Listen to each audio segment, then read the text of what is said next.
My dear learners, मैं Kiran Pal Rana my geography channel geography the galaxy में आपका हार्दिक स्वागत करता हूं। तो माय डियर लर्नर्स, आज हम 11th क्लास का थर्ड चैप्टर करेंगे, पृथ्वी की आंतरिक संरचना, interior structure of the earth. तो हम देखेंगे कि पृथ्वी की आंतरिक संरचना कैसी है, इसकी कितनी परतें हैं। जैसे कि इस चित्र में भी ये दिखाया गया है कि सबसे पहली जो परत है पृथ्वी की, उसको हम करस्ट बोलते हैं। करस्ट को हिंदी में बोलते हैं भूपर्पटी। जो हमारी पृथ्वी की ऊपरी सतह है, इसको हम भूपर्पटी कहते हैं। उसके बाद हमारी दूसरी परत आती है जिसको हम मेंटल, जैसे कि आप भी देख रहे हैं कि जो डार्क ब्राउन कलर की ये मेंटल जो है पृथ्वी की आंतरिक संरचना में दूसरी परत आती है मेंटल।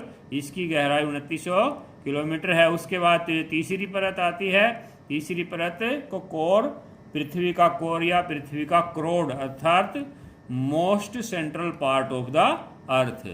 तो इसको कई विद्वानों ने अन्य और भी नामों से पुकारा है, जैसे कि करस्ट है। करस्ट को कई विद्वान सियाल के नाम से भी जानते हैं, SIAL, सियाल। SI से सिलिका और AL से एल्यूमिनियम।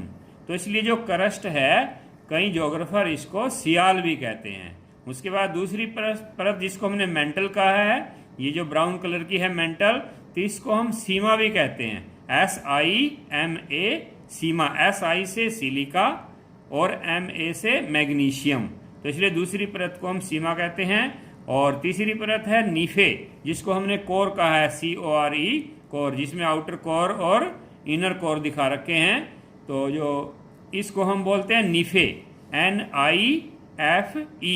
NI से निकल और FE से फेरस, अर्थात इस परत के अंदर निकल और फेरस होता है। ये मेटेलिक कंटेंट इसके अंदर ज़्यादा होते हैं।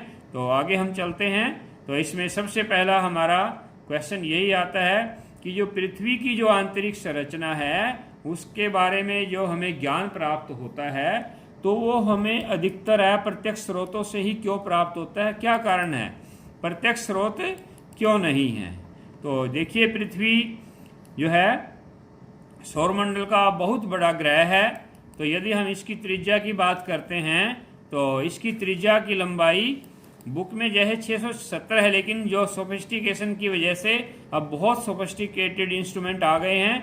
तो आधुनिक समय में जो पृथ्वी की जो आंतरिक संरचना की यदि हम बात करते हैं, इसकी जो त्रिज्या है ये 6371 किलोमीटर है। जैसे कि यहाँ पर ये चित्र में भी नीचे दिखाई गई है कि जो पृथ्वी की आंतरिक संरचना है यहाँ, तो इसमें 6371 किलोमीटर इसकी त्रिज्या है। तो यदि हम इसकी ज्ञान की बात करते हैं, तो इसके अधिकतर ज्ञान हमें, चाहे वो करस्ट है, चाहे वो मेंटल है, चाहे वो कोर है, इसकी गहराई कितनी है, कहाँ से पृथ्वी ठोस है, कहाँ से पृथ्वी तरल है, तो ये सभी ज्ञान हमें प्राप्त करने के लिए हमारे पास कोई भी ज़्यादा स्रोत नहीं है। क्योंकि यदि हम खान की बात करें कि आज तक हम जो दक्षिण अफ्रीका महाद्वीप जैसे ये दिखा रखा है, तो इसमें जोहान्सबर्ग में रॉबिन्सन, ये जो पिंक कलर का इसमें दिखा रखा है यहाँ पर, ये देखिए, ये जोहान्सबर्ग नामक शहर है दक्षिण अफ्रीका का। तो यहाँ पे रॉबिन्सन नामक गर्त है, तो इसकी गहराई भी केवल 4 किलोमीटर ही है। उसके बाद यदि हम पेट्रोलियम की बात करते हैं, तो पेट्रोलियम के कुएं भी यदि हम ड्रिलिंग मशीन से जो हमने खोदे हैं, उसमें भी हम 6 किलोमीटर की गहराई तक ही यहाँ पर पहुँच पाए हैं। और आर्कटिक महासागर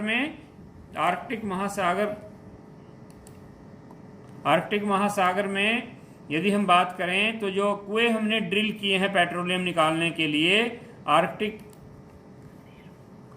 ये आर्कटिक महासागर, देखिए यहाँ पे लिखा हुआ है कि ऐसे ही आर्कटिक महासागर में भी जो कुएं हमने ड्रिल किए हैं, वो उसमें भी हम केवल 12 किलोमीटर की गहराई तक ही पहुंच पाए हैं। तो इसलिए हमारे पास जो प्रत्यक्ष स्रोत हैं, क्योंकि पृथ्वी की जो गहराई है 6371 किलोमीटर है, जबकि हम उसमें केवल 12 किलोमीटर की गहराई तक ही पहुंच पाए हैं। तो इसलिए हमारे पास पृथ्वी की आंतरिक संरचना के बारे में जो प्रत्यक्ष संसाधन है वो नाम मात्र के हैं, तो इसलिए अप्रत्यक्ष संसाधनों से ही हमें पृथ्वी की आंतरिक संरचना का ज्ञान प्राप्त होता है। उसमें पृथ्वी की आंतरिक संरचना में सबसे पहले हमारी जो सबसे महत्वपूर्ण है भूकंपीय तरंगे हैं, कि जब भूकंप आता है उस समय 3 प्रकार की तरंगे उत्पन्न होती है। तो कौन कौन सी होती हैं, उसमें हमारा नेक्स्ट क्वेश्चन यही है कि भूकंप के समय कौन कौन सी 3 प्रकार की तरंगे उत्पन्न होती हैं। तो पी तरंगे उत्पन्न होती हैं, एस तरंगे उत्पन्न होती हैं और एल तरंगे। तो जो भूकंपीय विज्ञान को सिस्मोलॉजी या भूकंप विज्ञान कहते हैं। तो भूकंपीय तरंगों पर आधारित प्रमाण जो होते हैं उनको भूकंपीय प्रमाण कहते हैं। तो 1909 में मोहरो विशिक नामक भूगोलवेता थे। तो उन्होंने सबसे पहले जो है भूकंपीय तरंगों को पृथ्वी की आंतरिक संरचना प्राप्त करने के लिए, उसका ज्ञान प्राप्त करने के लिए प्रयोग किया था। तो ये देखिए इसमें चित्र इसमें दिखा रखे हैं कि 3 प्रकार की भूकंपीय तरंगे हैं। ये सरफेस तरंगे हैं, जो ग्रीन और ब्राउन रंग में है, ये सरफेस तरंगे। इनको हम धरातलीय तरंगे भी कहते हैं, इनको हम लॉन्ग वेव्स भी कहते हैं, एल वेव्स भी कहते हैं। उसके बाद इधर साइड में जो ब्लू और व्हाइट कलर में है, ये देखिए सबसे ऊपर है हमारी पी वेव्स। तो पी वेव्स की स्ट्रक्चर इसमें दिखा रखी है। यदि हम पी वेव्स की बात करते हैं, इनकी विशेषताओं की, तो पी वेव्स की गति सबसे अधिक होती है। इनकी गति होती है 8 किलो, औसत गति जो 8 किलोमीटर प्रति सेकंड होती है। तो उसके बाद हमारी आती है, और ये जो पी वेव्स हैं ये तीनों माध्यमों में से गुजर सकती हैं, ठोस माध्यम में से भी, तरल में से भी और गैसीय में से। उसके बाद हमारी एस वेव्स हैं। जो एस वेव्स हैं ये केवल जो है एस वेव्स, इनकी औसत जो स्पीड होती है वो होती है 4 किलोमीटर प्रति सेकंड। उसके बाद तीसरी ये सरफेस वेव्स हैं। तो जैसे कि यहाँ पे ये लिखा है रेले वेव्स हैं। तो रेले वेव्स और लव वेव्स, इसकी 2 प्रकार हैं। जो लॉन्ग वेव्स हैं इनको सरफेस वेव्स भी कहते हैं। तो 2 टाइप हैं इनकी, तो रेले वेव्स और लव वेव्स। तो आगे हम इनको डिटेल में डिस्कस करेंगे। तो सबसे पहले ये पी वेव्स हैं, प्राथमिक वेव्स। तो जो प्राथमिक तरंगे होती हैं, पी वेव्स होती हैं, तो उनकी यदि हम गति की बात करते हैं तो ये देखिए 8 किलोमीटर प्रति सेकंड सबसे तेज गति से ये चलती हैं। ये इनकी औसत गति होती है। तो उसके बाद ये ठोस, देखिए ठोस, द्रव, गैस, तीनों माध्यमों में से ये गुजर सकती हैं। और ये जो है ध्वनि तरंगों की भांति होती हैं। तो इनकी जो दिशा की यदि हम बात करते हैं तो देखिए इनकी तरंगों की जो दिशा है तो ये लॉन्गिट्यूडनल या लंबी तरंगे भी कहलाती हैं। उसके बाद हमारा सेकंड जो आता है एस वेव्स या गौण तरंगे। तो एस वेव्स या गौण तरंगे अब हम करेंगे।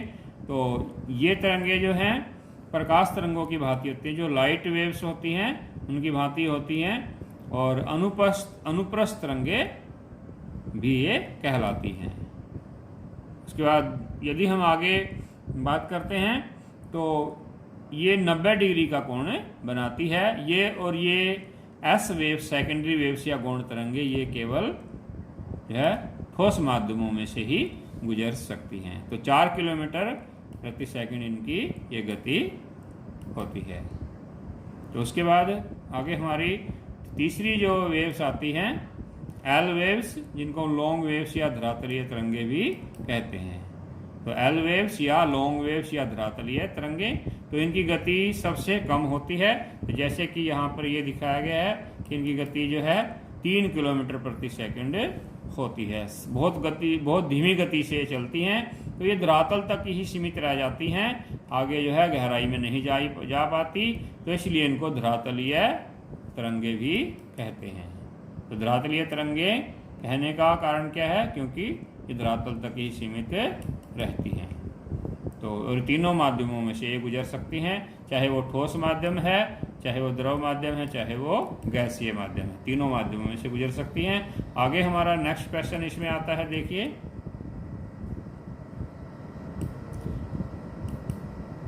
कि बॉडी वेव्स या काय तरंगे क्या होती हैं।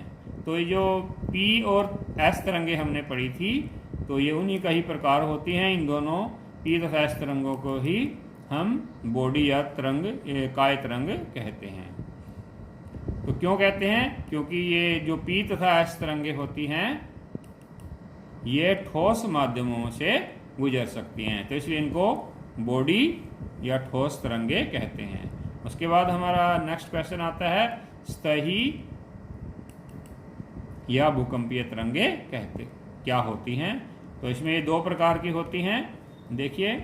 तो पहले है रेले तरंगे। तो रेले RELEIGH रेले। रेले एक बहुत बड़े फिजिशियन, भौतिक शास्त्री थे, तो उन्होंने इनकी खोज की थी, तो इसलिए इन तरंगों को हम रेले कहते हैं। यदि हम किसी तालाब में पत्थर फेंकते हैं किसी भी तालाब में, तो उस समय जो तरंगे उत्पन्न होती हैं तो इनकी आकृति ऐसी होती है। उसके बाद हमारी आती हैं लव तरंगे, तो ये संपूर्ण रूप से क्षैतिज होती हैं। आगे हमारा नेक्स्ट क्वेश्चन आता है कि भूकंपीय तरंगों का व्यवहार कैसा होता है, यह छाया क्षेत्र कैसे बनाती हैं। तो जैसे कि अभी हमने पढ़ा है कि जब भूकंप उत्पन्न होता है तो भूकंप के समय जो है 3 प्रकार की तरंगे उत्पन्न होती हैं, पी तरंगे, एस तरंगे तथा एल तरंगे। तो जैसे कि हमने पढ़ा कि जो पी तरंगे हैं और एस तरंगे हैं और एल तरंगे तो धरातल तक ही सीमित रह जाती हैं, तो इसलिए उनको धरातलीय तरंगे कहते हैं। लेकिन जो पी तथा एस तरंगे हैं, जैसे कि चित्र में ये छाया क्षेत्र बनाया गया है, तो ये बताएंगे कैसे बनता है ये, कि जो पी तरंगे हैं और एस तरंगे हैं ये 2900 किलोमीटर तक ही जाती हैं। ये जैसे कि ये यहाँ पर ये दिखाया गया, ये देखिए करस्ट है, उसके बाद ये देखिए ये मेंटल है, तो ये यहाँ पर ये देखिए ये 2900 किलोमीटर की जो गहराई है, पी तथा एस तरंगे केवल यहीं तक ही जा पाती हैं। 2900 किलोमीटर के बाद की यदि हम बात करते हैं तो 2900 किलोमीटर के बाद जो हमारी तरंगे हैं उनमें परिवर्तन आना शुरू हो जाता है। तो देखिए पी तथा एस दोनों तरंगे जो है 2900 किलोमीटर की गहराई तक काफ़ी तेजी से जाती हैं। 2900 किलोमीटर की गहराई के बाद जो एस तरंगे होती हैं, जिनको गौण तरंगे कहते हैं, ये हमने आपको पहले भी बताया था कि देखिए यहाँ पर ये गहराई आई है 2900 किलोमीटर, इसके बाद जो एस तरंगे हैं वो विलुप्त हो जाती है। यहाँ पर भी ये दिखाया गया, देखिए यहाँ पर पी तथा ये एस तरंगे, ये यहाँ पर ये दिखाया गया है कि पी तरंगे तथा एस तरंगे, तो यहाँ तक ये 2900 किलोमीटर की जो ये गहराई है तो यहीं तक ही ये रहती हैं। एस तरंगे विलुप्त हो जाती हैं और जो पी तरंगे हैं वो परावर्तित हो जाती है, उनकी दिशा में परिवर्तन हो जाता है, वो अपना रास्ता बदल लेती हैं। तो कोई भी जो तरंग है 5000 किलोमीटर से लेके, ये जो क्षेत्र दिखाया गया है 5000 किलोमीटर से की गहराई से लेकर 11000 किलोमीटर की गहराई तक का एक ऐसा क्षेत्र है पृथ्वी की आंतरिक परतों में जहां कोई भी तरंग नहीं पहुंच सकती, चाहे वो पी तरंग है चाहे वो एस तरंग है। तो ऐसा क्षेत्र ये 103 डिग्री से लेके 143 डिग्री का पृथ्वी का आंतरिक कोण जो है, तो वो यह शैडो जोन है या छाया क्षेत्र है। अर्थात 5000 किलोमीटर की गहराई से 11000 किलोमीटर की गहराई तक का क्षेत्र जिसका कोण 103 से 143 अंश है, तो यहाँ तक पर कोई भी तरंग नहीं पहुँचती, इसको हम छाया क्षेत्र या शैडो जोन कहते हैं। तो ये सारा क्वेश्चन जो है इसमें अच्छी तरह से एक्सप्लेन किया गया है। तो ये देखिए कि पी तरंग है, एस तरंग है, तो इसमें आप इसके माध्यम से यहाँ से क्वेश्चन का आंसर समझ के लिख सकते हैं। तो अलग अलग माध्यमों में, चाहे वो पी तरंग है चाहे वो एस तरंग है, तो जो है सभी अलग अलग माध्यमों में इनकी गति अलग होती है, इनके व्यवहार में परिवर्तन आता है। तो जिसको हमने अभी एक्सप्लेन किया है कि जो पी तथा एस तरंगे हैं, ये पी तथा एस तरंग तो 2900 किलोमीटर की गहराई तक ये जाती हैं। देखिए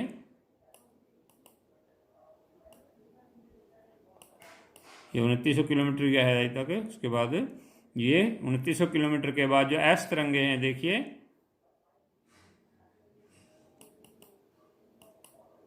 ये विलुप्त हो जाती हैं। उसके बाद जो पी तरंगे हैं परावर्तित हो जाती हैं। तो 5000 किलोमीटर से लेके और ये जो 11000 किलोमीटर तक का एरिया है, जो चित्र में ऊपर हमने समझाया है, और 103 डिग्री से लेके और 143 डिग्री तक का इसको शैडो जोन बोलते हैं जिसको। तो यदि आपको मेरा लेक्चर अच्छा लगा है तो सब्सक्राइब यदि आपने अभी तक नहीं किया अवश्य कर लें, अपने फ्रेंड्स को करवाएं, लाइक करें। सब थैंक यू वेरी मच।